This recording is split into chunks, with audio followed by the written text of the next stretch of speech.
Testing, testing. This is the beginning of the poetry reading by Stephen Dunn, November 7th, 1979, Jefferson Hall, University of Scranton.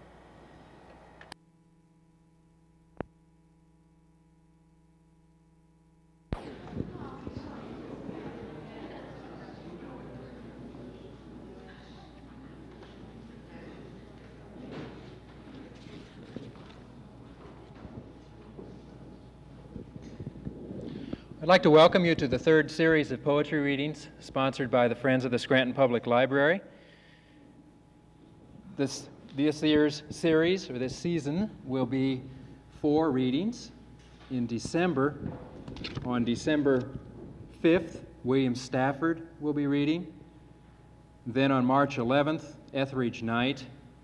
And on April 15th, the series will be concluding with a benefit reading by 8 northeastern Pennsylvania poets. Once again this year, we are receiving assistance from the Scranton Area Foundation and from the Pennsylvania Council on the Arts.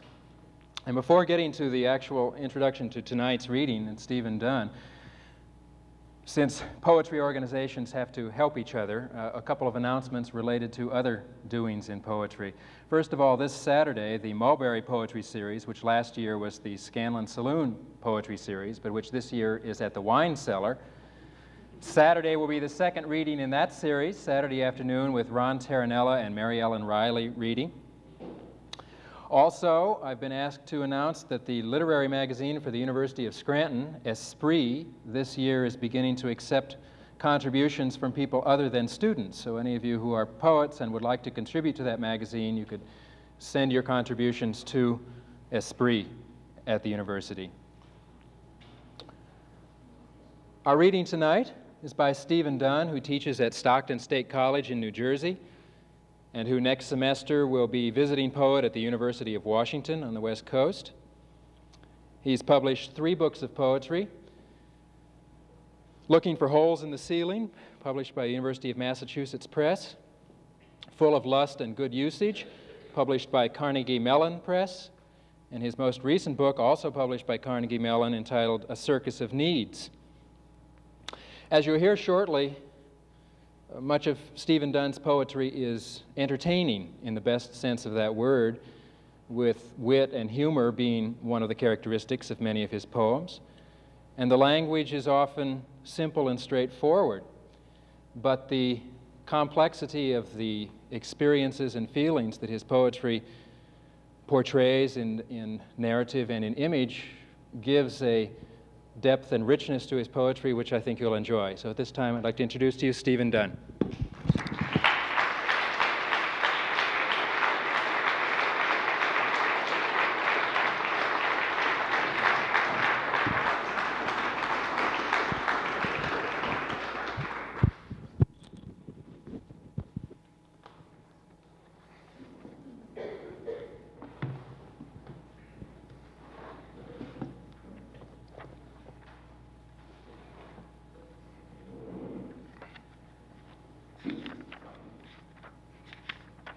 I'm going to start with a poem that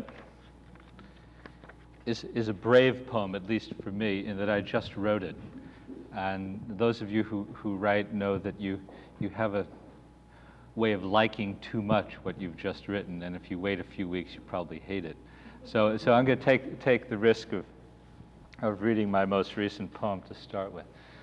It's called The Rain Falling Now. What I want to say has nothing to do with the rain falling now. It has fallen before as predicted. Nor has it to do with tears or sperm or any effusion I can remember. I'm thinking of a stone, the kind a Cambodian 3 weeks without food might mistake for a cashew. I'm thinking of wind chiming through a cattle skull on a prairie. And all the emptiness inside me, the emptiness that comes from praise and trophies. I hear the rain falling now, and I'd like to kick a red ball up into the clouds and drive away before it comes down. I'd like to conjure a parachute falling among lilies. I don't want to say anything about a clearing in a forest. Too many people have built fires there, have settled into their own metaphors. I'm interested in the animals that stare from the darkness, the discretion of the grizzly as he rips open a tent, sees people, and runs off. I want to say something useful about the tremolos in the throats of farmers as the corn comes up. I want there to have been a drought the year before. I want their bank accounts to be full of ashes, and the words I use, rain and money. Not this rain falling now, this system. What I want to say has nothing to do with calliopes and their simple tunes, or with what priests chant from their code books. I want to say the world is just a book of maps if you don't have money. I want to speak of the air trapped inside a fist the moment before impact, the fog in our knees, the flotation of bone when love surprises us.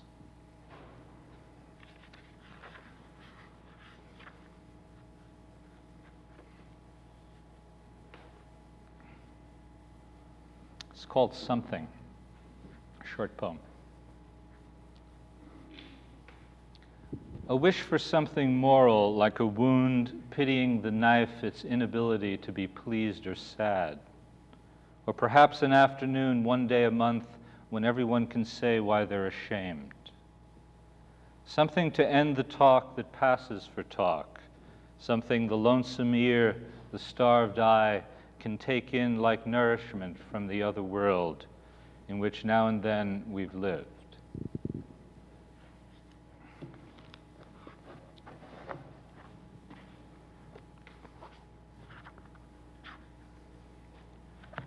This poem is called Biography in the first person and may extend somewhat David's nice introduction of me. This is not the way I am. Really, I am much taller in person. The hairline I conceal reaches back to my grandfather, and the shyness my wife will not believe in has always been why I was bold on first dates. All my uncles were detectives, my father a crack salesman.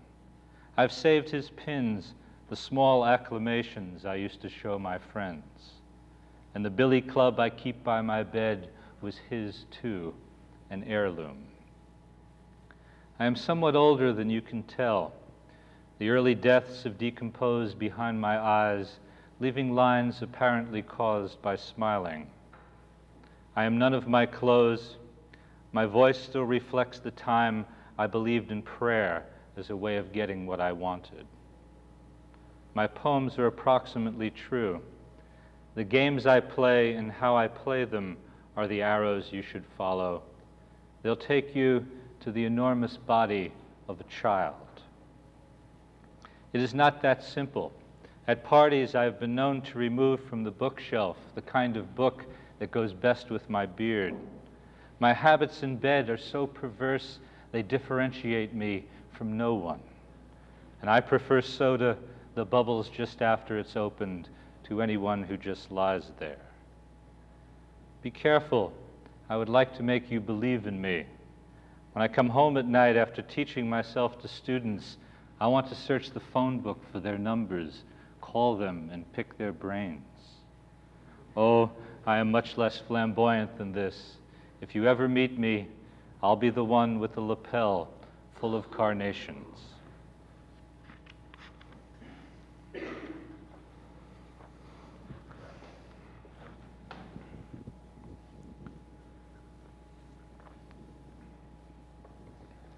poem is called Palominos, and there are several Palominos in the poem. One of them is real, the rest of them are made-up Palominos. The original impulse for the poem was just repeating the word Palominos, which not only conjured an image that pleased me, but was so nice to say. And I played with that for a while, but maybe at the risk of over-talking the poem somewhat, it started to take on, the more I used it, a certain symbolic quality, and I was aware that I was using it in such a way that it was tantamount to the imagination in some way, the Palominos standing for the imagination. To the extent that I understand what the poem is doing, it's something about the way Palominos as imagination, or the way our imaginations can save us, and perhaps even more cogently, the many ways that it cannot. Palominos. In Manhattan, when the flies gathered around the mouth of a wino, sticking in the muscatel on his chin and dying, I was feeding a palomino. I have always been feeding a palomino.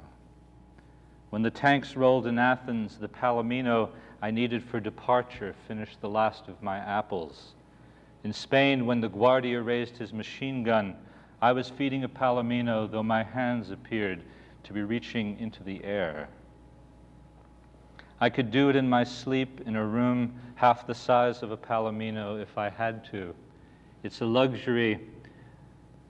It's a luxury the way escaping through the window of an office that never existed is a luxury. Only men who feed palominos really know. Can you understand? Beneath my shirt, where my heart once was, a small orphaned palomino moans when women slip their hands inside. This is his only food, and he hasn't been eating well lately.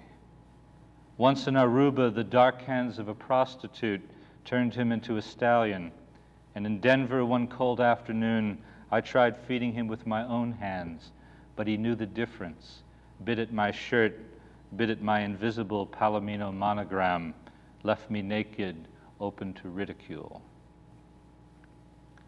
But I would never stop feeding palominos. At dinner last night, in that peculiar silence that follows burnt vegetables, overdone beef, several palominos licked my fingers beneath the table. One of them was pregnant.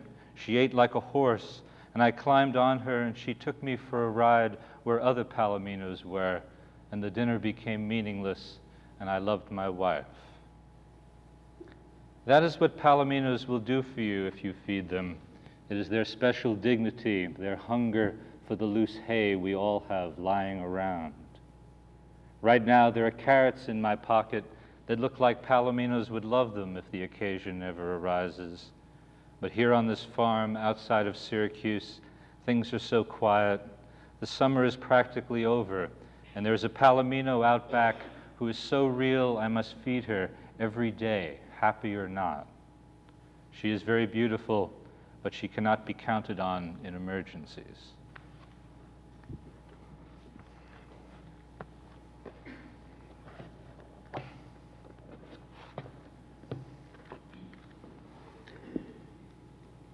I grew up just outside of New York City, and for most of my life lived a rather urban life.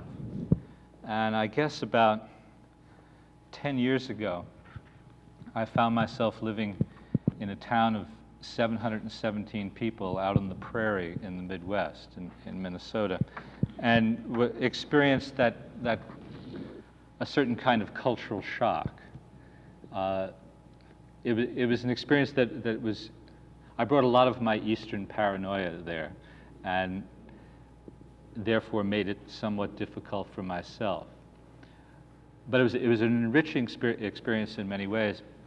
And for those of you who've lived in small towns and probably know this, one of the qualities of small towns that's very attractive, but maybe a bit difficult to get used to if you've never lived in one, is that people say hello to you on the street, people who don't know you.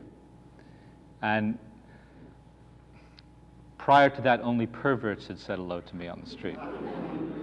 And I wanted to get good at that in some way. This is a little poem about that called Small Town, the Friendly. I walk Main Street, a pelican, my jaw full of hellos. Hello, lady I don't know. Hello, everyone. I have learned to beat them to it. That there are things sleeping in the most inviting doorways no longer matters. Hello, greengrocer. Hello, street. Hello, cold morning. I've always wanted to do this, and they think I'm normal.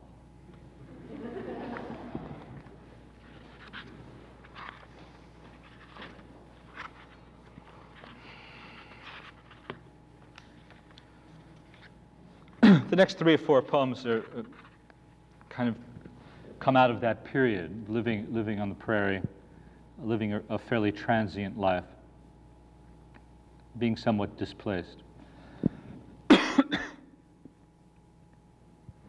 Transitions. Having left the city, having broken the habit of the breast, the long familiar suck of friends, family, comfortable jobs, I moved from city to town, from town to the temporary sanity of woods, back and back again. I can't stop, and the losses pile up with the gains, as if I were a wood tick who left his legs in a dozen armpits that seem for a while like home. There is no one place. I've found particles of night in my eyes wherever I awoke. The hunger of the brain for itself is the same in the mountains as it is in the slums. Still, I dream of a place that is no transition, some place between birth and death where the ground is soft and I could sink in with my entire weight. So now I pack again, and now, as always, the reason is good. The trailer is hooked to the car, the map is circled, and I break into the pleasure of simply moving. No debts, no lease on my life, no rest till there is.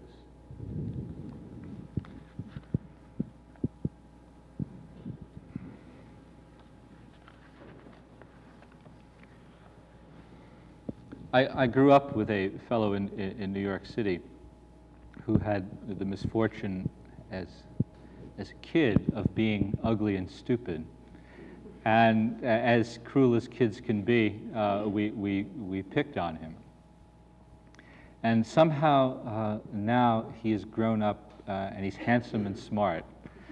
And he's a shrink and lives in California. One of the, we've remained friends somehow over the years, but I always have to pay the price of being the last remnant of his humiliating childhood. And he always has to do a little number on me before we can be friends. We don't see each other very often, but when we do, he always has to insult me for about 30 seconds, and then we could be friends. But while I was living in Minnesota and he was living in Los Angeles, living a rather dissolute life, exotic, dissolute life, one of the things he would do would be to call me up in the middle of the night and remind me that I was living in one of the dullest places in the country.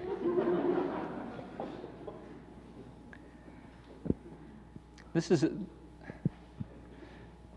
a recreation, which in fact is not a funny poem, but a recreation of a phone conversation that we had. It's called California. This is Minnesota speaking. I tell my friend in California, I'm so in control, my dream is to be slightly out of control. He understands, he's from California, and tells me he has beaten up his wife at a party and runs a nude group, and when he taught at medical school, dispensed drugs to hopheads. I tell him I've been to the edge of myself a few times, and the atmosphere there is rarefied and terrifying. I ask him what it's like to live there on the edge, and he says, listen, I'm becoming a sad old man. Save your romantic bullshit for some Midwesterner. And standing here on the flat land, I sense what he means. Solid ground beneath me, never a chance that the wild gesture you begin on Tuesday will be more than thin air on Wednesday. The perpetual safety of unfinished business. And I say, listen, my shoulders sometimes want to leave for the moon. This peace in my gut is expensive. And he starts to talk about the price of ecstasy, the fact that there's no middle where he is, no place to return to except either up or down. And I can hear seagulls on his end of the phone, the surf, the daily redefinition of the state he's in. And I want to let myself drift out of control toward him, toward the dumb, childish universe where you open a door and walk in and no one's there except yourself, and you say hello and see if you can survive.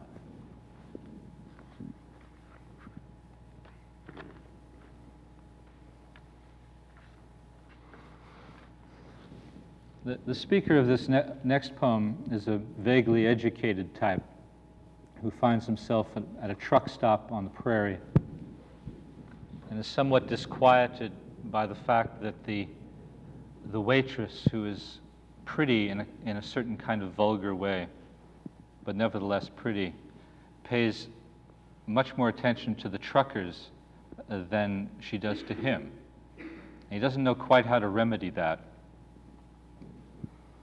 And in a sense, she becomes, his inability to be accepted by her in a way he would like, becomes a kind of discomfort he's had with certain aspects of America, and a kind of America that he would like to love but has great difficulty doing. Truck stop, Minnesota. The waitress looks at my face as if it were a small tip. I'm tempted to come back at her with Java, but I say coffee politely and tell her how I want it. Her body has the alert sleepiness of a cat's, her face the indecency of a billboard. She is the America I would like to love. Sweetheart, the truckers call her, honey, doll. For each of them, she smiles. I envy them. I'm full of lust and good usage, lost here. I imagine every man she's left with has smelled of familiar food, has peppered her with wild slang until she was damp and loose. I do nothing but ask for a check and drift out into the night air, let my dreams lift her tired feet off the ground into the sweet, inarticulate democracy beyond my ears, and keep moving until I'm home in the middle of my country.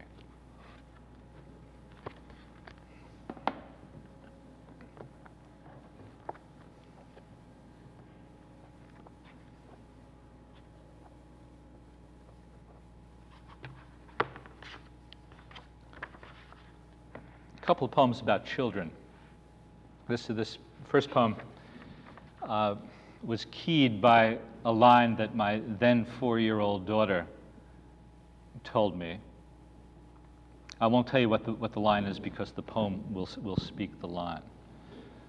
But I guess the poem deals with the difficulty of raising children, how we want to give them, our common sense tells us to give them all the creature comforts and all the love we can, and yet we know that that's insufficient in some way, that there's a harsh, difficult world out there, and how to prepare them for that.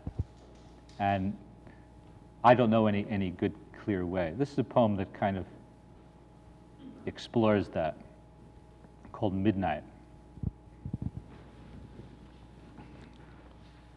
Midnight in some midnight place, and here the welcome dark after a good day, the slight discomfort of the 6 o'clock news.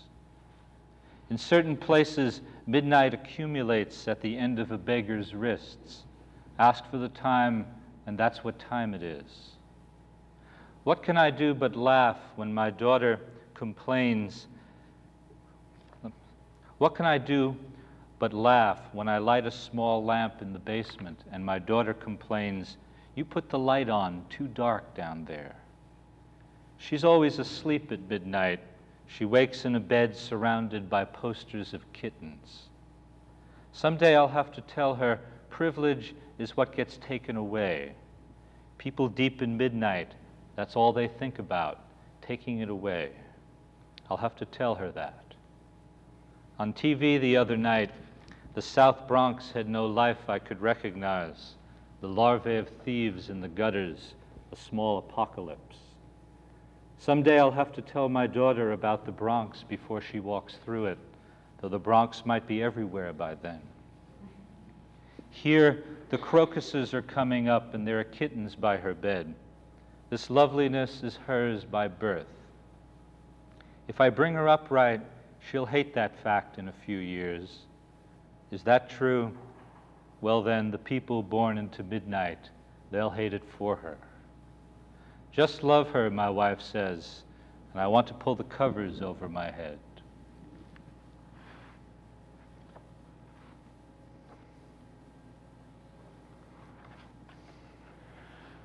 The worrier. So he wouldn't think of his children. He kept ordinary things around him, things that wouldn't fail, or if they would not be weeped over. $1.95 dime novels, a black and white television, nothing so lamentable as children. Even the most extraordinary of children, which his were not, would fail some false dream you had for them. They would grow pubic hair and desires no father could ignore or do anything about. No, he wanted nothing nearby as lamentable as children or lapdogs or even big dogs who curl near your feet, who die like parents just when you've learned to live with them. He liked things that were guaranteed, the stereo's diamond needle, stoneware plates. He would have liked classics if he had known their definition. These were not ordinary, but ordinary comforts, dull after a while, like the perfectly insured body of an athlete. And that was how he wanted it on his landscape of wishes. All his children had been kidnapped and hit by cars, oh so many times, and still they came down each morning from their bedrooms, incarnations of themselves, bearing their lovely, intolerable futures. And the dog whined for food, and it was ghostly to live like this, he felt. If only the dog were a tea kettle, singing that it was ready. If only his children were somebody else's, borrowed, whose funerals he might go to out of some vague sense of duty.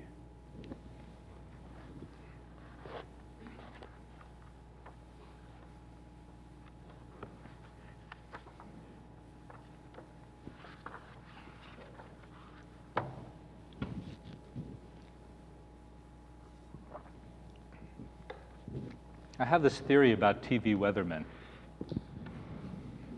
and I've formulated it over the years, living in very cold climates and also in rather temperate climates.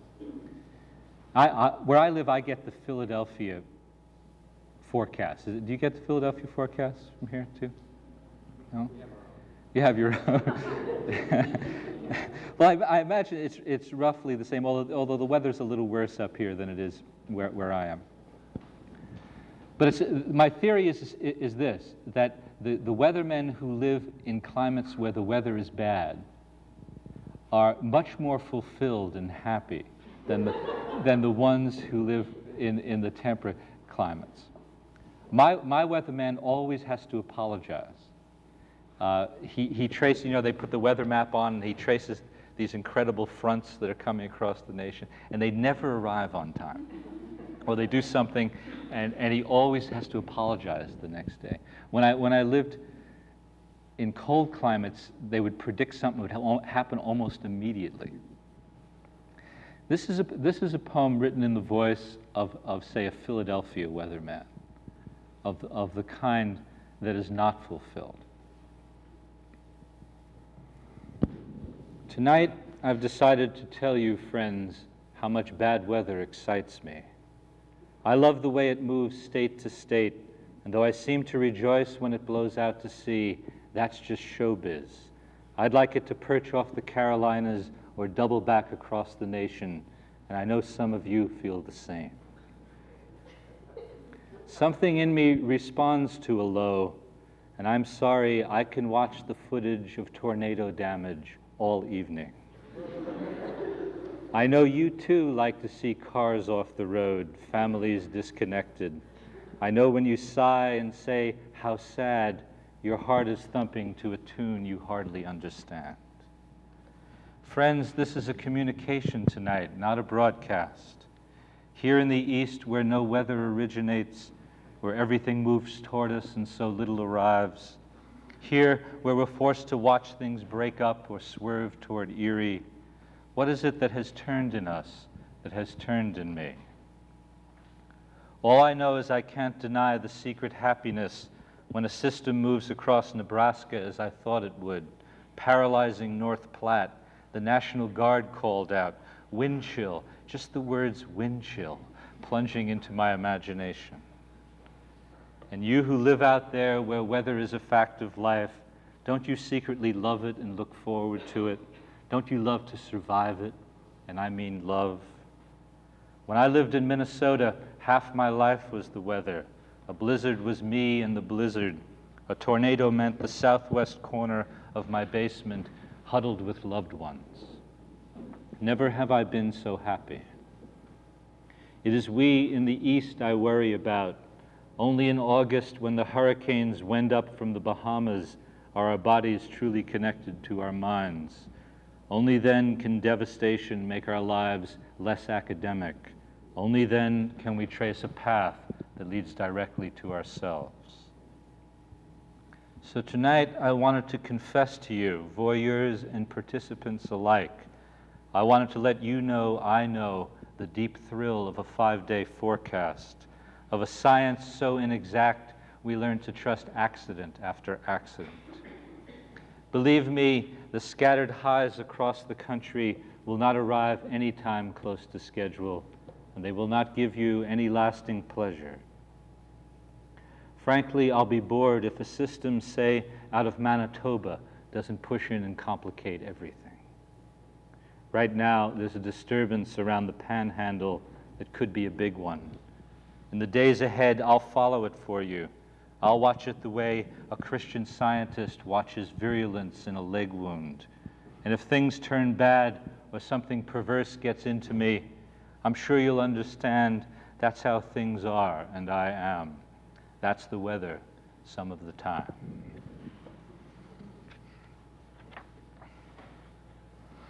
This is another persona poem written in the voice of a man who's learned all he knows about sex from a sex manual. It's called Let's See If I Have It Right. Let's see if I have it right. I kiss these before I kiss that. Then I wait to see if you're the kind who'll kiss this. If you're not, I go on kissing these and that, careful always to place my hands where my lips are not. However, if you do kiss this, I can choose to lie back and watch or arrange myself in such a way so I can kiss that while you're kissing this, so that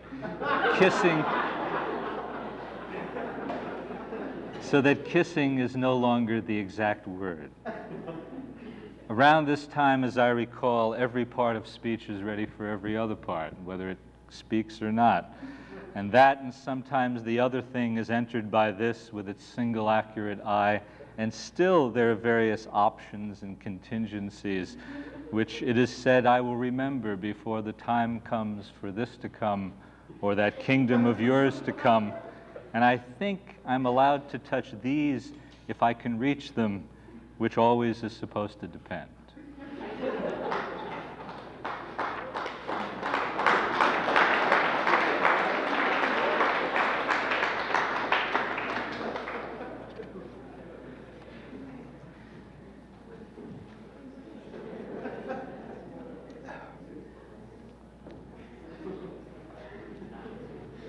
You know about such things, huh?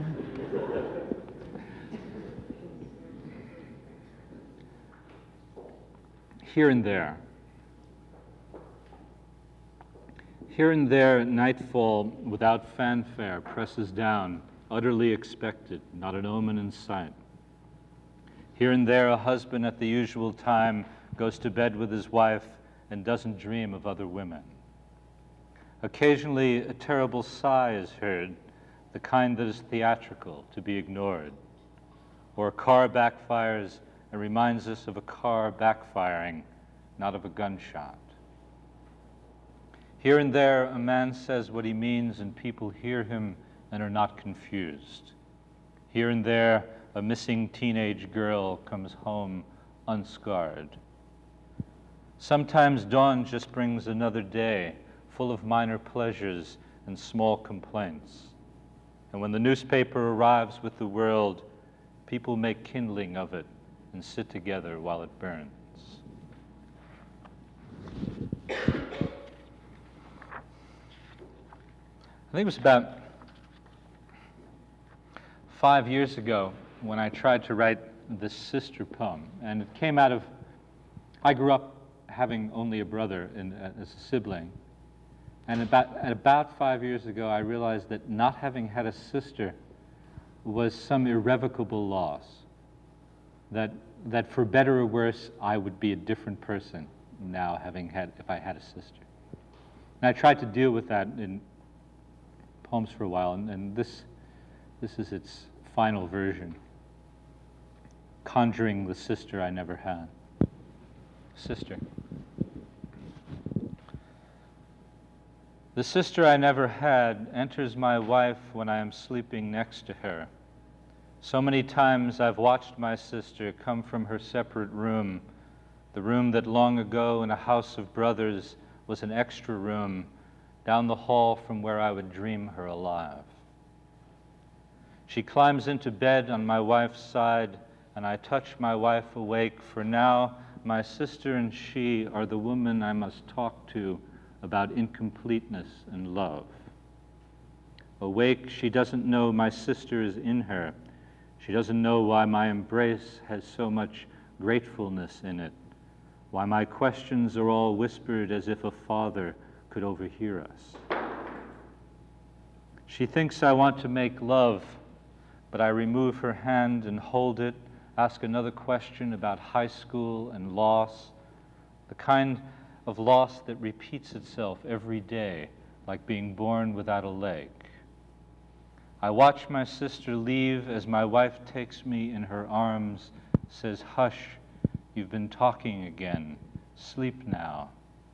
And I curl into her as if it were possible she could be everything to me, alone like this, just ourselves.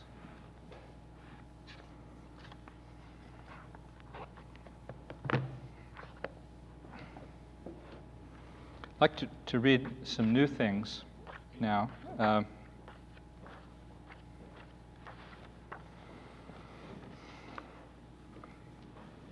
I'm working on a manuscript that is called Work and Love, and many of the poems deal with those themes, though this one that I may read right now doesn't in particular. It's a kind of introductory poem to a series of poems, and it's called Welcome. And perhaps if you would hold the word welcome in your minds until I finish the poem and then pronounce it, the poem silently to yourself, the poem might click into place, since it's a poem of fragments. Welcome. If you believe nothing is always what's left after a while, as I did, if you believe you have this collection of ungiven gifts, as I do, right here behind the silence and the averted eyes, if you believe an afternoon can collapse into strange privacies, how in your backyard, for example, the shyness of flowers can be suddenly overwhelming, and in the distance the clear goddamn of thunder personal like a voice. If you believe there's no correct response to death, as I do, that even in grief where I've set making plans, there are small corners of joy. If your body sometimes is a light switch in a house of insomniacs, if you can feel yourself straining to be yourself every waking minute, if, as I am, you are almost smiling.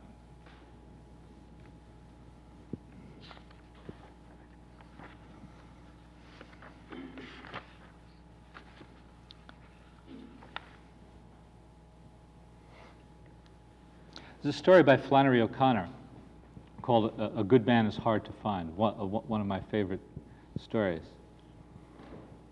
And in it, we're introduced in the first page to a rather obnoxious grandmother who is with her daughter and daughter's husband, a lot of kids. And we immediately dislike the grandmother, as we're supposed to. And she's reading the paper and discovers that someone called the Misfit has just escaped from prison. And they're going on a picnic that day, and they get in the car and they go out, and inevitably they have a flat tire, and the Misfit and his henchmen come driving up and start talking to them. And they're all terrified, but the grandmother cannot help but be obnoxious. She's obnoxious in every situation. And finally the Misfit says, well, to his henchman, well, take these people out in the woods. And he's speaking about the mother and the father and the kids. Take them out in the woods. I want to speak to this grandmother. And they go out there, and after about 5 minutes, you hear about 7 or 8 gunshots. And he's by this time discovered how obnoxious the grandmother is. And he just takes out his gun and shoots her in the head and kills her. And the henchmen come back and they kind of nod at each other to the Misfit. And one of them asks the Misfit, well, what kind of woman was she anyway? Speaking of the grandmother. And this is the epigraph of the poem.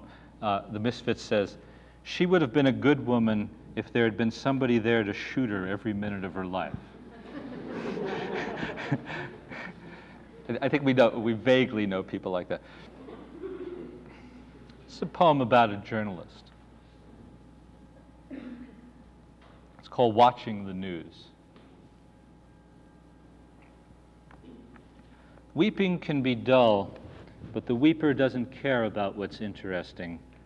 She just turns every room into a blue room helplessly. We must not watch her, though the pornographer in us edges closer, turns up the sound. Her children dead, her husband decapitated. The newsman thinks it's journalism to ask how she feels. Oh, newsman, all this violence, and still I'd like to shoot you now, maybe just in the hand or leg so I could shoot you again tomorrow. Let there be amendments against such free speech.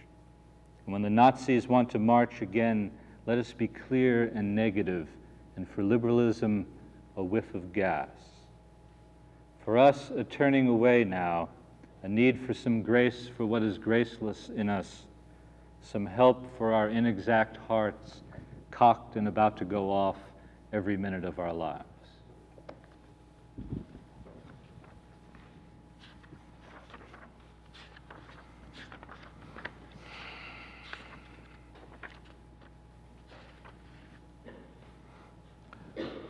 Workers. I've seen bees in the spell of a queen mine the clover all afternoon, and ants, those laborers, hauling crumbs to their elaborate dwellings, and lazy crows waiting for something to be hit by a car so the pickings will be easy. And knowing they have no choice but to obey the imperatives of their natures, I've moved on without judgment to the flies born to be pests and the purple martins that eat them. And I've been amazed by the intelligence behind such work, what eats what and how much, the incredible death work that is the life of the universe.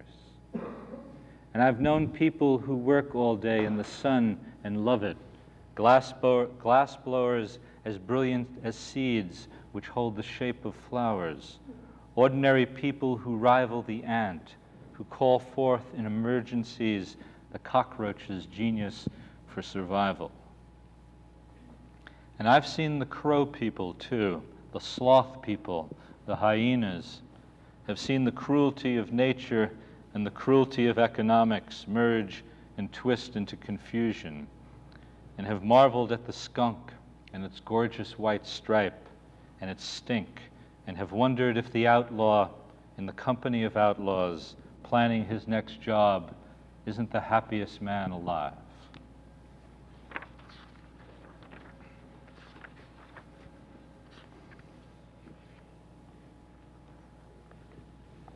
I think the incident I'm going to describe to you, I know it's from John Cheever, but I think it occurred in his novel Bullet Park. And At a certain moment in there, there's a teenager, about 16 or so, 15 or 16, living in a kind of comfortable middle-class existence. And suddenly he just decides he doesn't want to eat, he doesn't want to do anything, and he just stays up in his room. And his parents don't know what to do about it. They talk to him, and nothing happens. And they bring in shrinks and various people, and they can't do a thing with him. And finally, there's this character in the neighborhood, a kind of guru. But one of Cheever's great gifts seems to me that where other people might satirize the guru, he treats him seriously. And as a last resort, the family calls in this guru to go up and speak to their son. And he goes up in the room, and the kid won't have anything to do with him, of course. But he starts to ask the kid about things in the room. What's this? And finally gets him to say, the chair. And what's this? And curtains. And so on. And once he gets him to speak, he sort of has them. And he starts to get him to say what I would call is a common prayer, a prayer about common things. He starts to say after me, I love the chair. And he says, I love the chair. I love the table. I love the curtains. And I found this enormously touching. And it doesn't solve, what it does is just a small little inroad into the kid's problem. It doesn't solve anything, but it's a start. But what it made me think about was the notion of prayer, and something that I've never been very good at.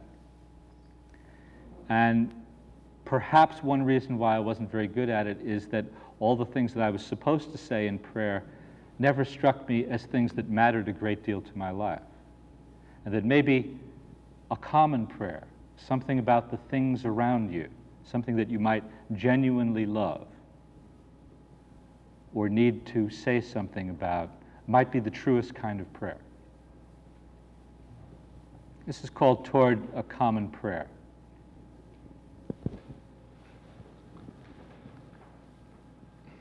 I'll speak it personally to you, then let the wind take it and hope it will touch those lost in their own houses or on interstates just driving, afraid to sleep. I want it as ordinary as hers was, my older student who wrote, let me sit in the green chair, chores to do, but no need to do them yet. Far away, someone I love pronouncing my name. I want it to reach home and all the way in. Outside my window now, a morning moon. Inside, a shoehorn near my difficult shoes. I'm looking all around, afraid to start. I who've spoken prayers like a sleep talker, without urgency or belief. Let the woman in this prayer be you, a survivor of her own worst thoughts, unimmaculate, a key to my door. Whatever our sorrows, let them turn into muscle around the heart. Let there be a child so secure she could dream of something bottomless as she rolls down a hill. Let there be a rare delicacy to put whatever needs it together again. And let the future begin as if you were standing in front of me, unaware of what benediction means, solemn, beginning to nod.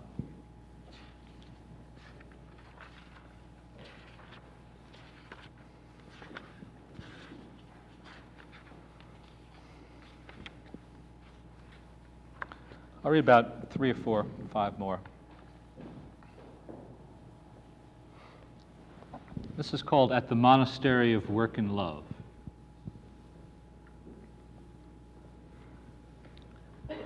The door is closed. I am the one who separated certain air from certain other air, who wanted it this way. It was perfect how the male part and female part clicked and caught, how all the other rooms which all day tried to press into this room had to settle to be themselves. I'm not alone. Each person in this house has a door of his own, and each person a knock and rhythm to that knock, a public code. Today we are all in our rooms. We have closed our doors to do our solitary jobs. I love how the hinges perform, unsung as knuckles. I love the forthrightness of the knob and its nipple, the lock. The door itself, my eunuch and friend. And the others, well, we will meet later on, as we always do, in the open room where such meetings are allowed. I'll bring the portrait called the door. They, whatever their solitude has stirred.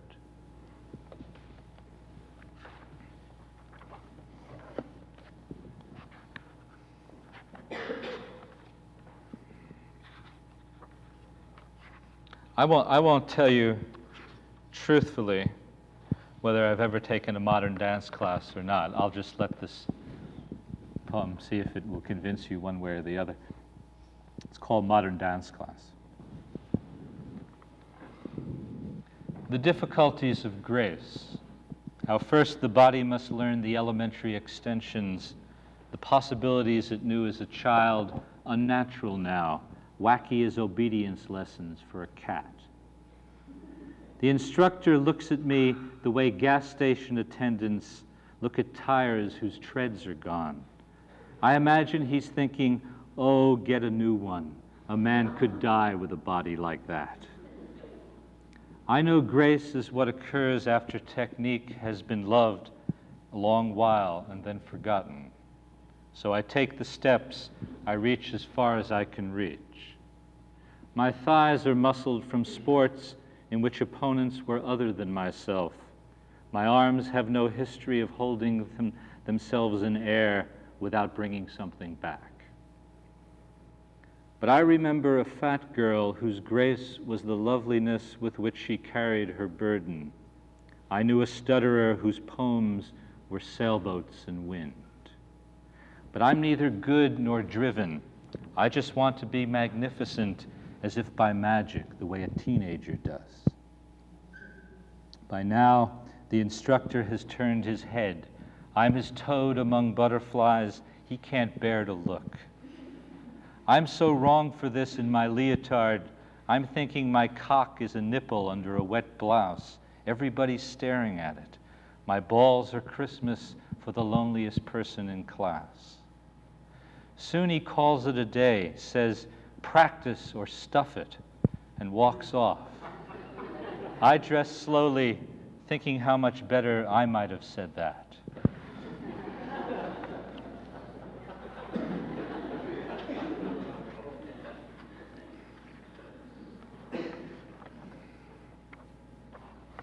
Two more poems. Instead of you.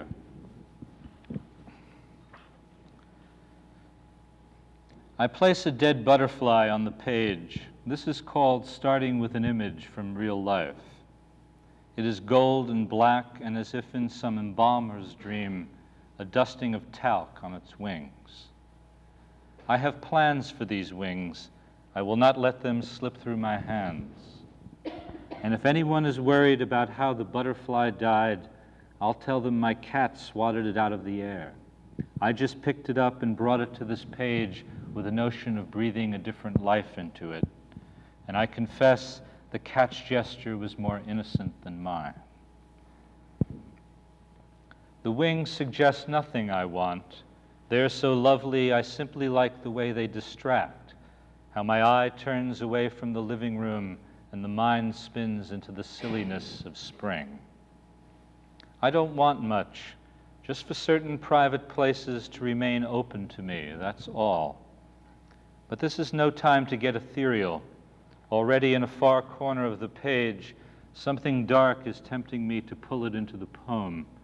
One tug, and it's a bat trapped in sunlight, rabid with fear. There's no way to keep the ugliness out, ever. Drops of blood, beautiful, say, on the snow, always lead to a wound. Can this still turn out to be a love poem? Can I still pull you from the wreckage and kiss your bruises so black and gold? Is it too late to introduce you, who were always here, the watermark, the poem's secret? From the start, all I wanted to explain was how things go wrong, how the heart's an empty place until it is filled, and how the darkness is forever waiting for its chance. If I have failed, know that I was trying to get to you in my own way. Know that my cat never swatted a butterfly. It was I who invented and killed it. Something to talk about instead of you.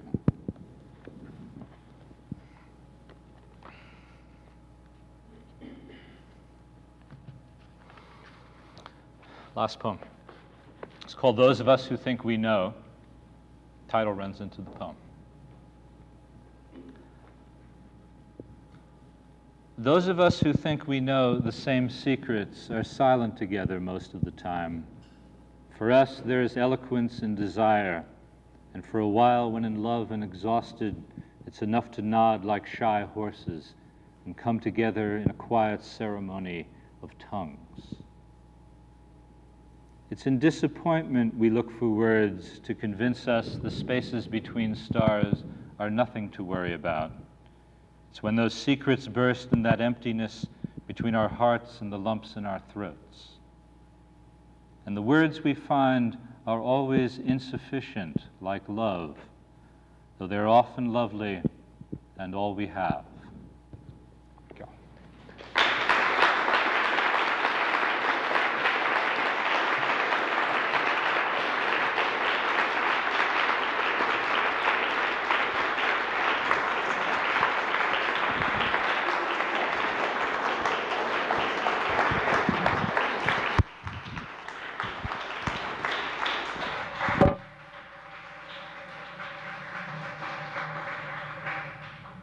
Four quick announcements. First, copies of A Circus of Needs are on sale at the rear of the room, in addition to copies of the Scranton Poetry Anthology. If you have not done so already, please sign your name